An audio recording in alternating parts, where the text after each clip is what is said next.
मिट्टी का खिलौना। एक गांव में एक कुम्हार रहता था। वो मिट्टी के बर्तन में खिलौने बनाया करता था और उसे शहर जाकर बेचा करता था। जैसे तैसे उसका गुजारा चल रहा था। एक दिन उसकी बीवी बोली कि अब यह मिट्टी के खिलौने और बर्तन बनाना बंद करो और शहर जाकर कोई नौकरी ही कर लो, क्योंकि इसे बनाने से हमारा गुजारा नहीं होता।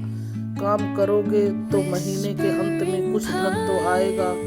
कुम्हार को भी अब ऐसा ही लगने लगा था, पर उसको मिट्टी के खिलौने बनाने का बहुत शौक था। लेकिन हालात से मजबूर था और वो शहर जाकर नौकरी करने लगा। नौकरी करता जरूर था, पर उसका मन अब भी अपने चाक और मिट्टी के खिलौने में ही रहता था। समय बीतता गया। एक दिन शहर में जहाँ वो काम करता था, उस मालिक के घर पर उसके बच्चे का जन्मदिन था।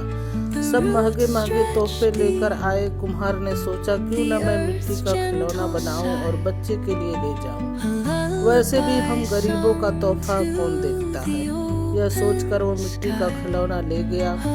जब दावत खत्म हुई तो उस मालिक के बेटे को और जो भी बच्चे वहां आए थे, सबको वो खिलौना बहुत पसंद आया और सब जिद करने लगे कि उनको वैसा ही खिलौना चाहिए।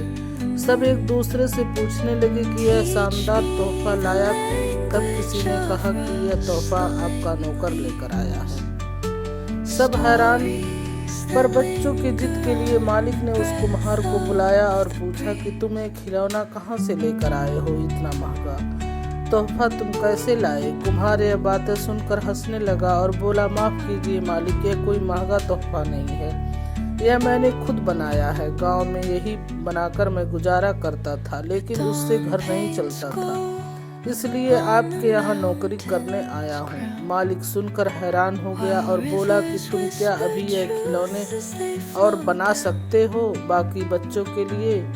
कुम्हार खुश होकर बोला, हाँ मालिक, और उसने सभी के लिए शानदार रंग बिरंगे खिलौने बनाकर दिए। यह देख मालिक ने सोचा क्यों न मैं इन खिलौने का ही व्यापार करूं और शहर में बेचूं। यह सोचकर उसने कुम्हार को खिलौने बनाने के काम पर ही लगा दिया और बदले में हर महीने अच्छी तनख्वाह और रहने का घर भी दिया। यह सब पाकर कुम्हार और उसका परिवार भी बहुत खुश हो गया और कुम्हार को उसके पसंद का काम भी मिल गया। इस कहानी का मूल अर्थ यह है कि हुनर हो तो इंसान कभी भी किसी भी परिस्थिति में उस हुनर से अपना जीवन सुख से जी सकता है और जग में नाम करता है।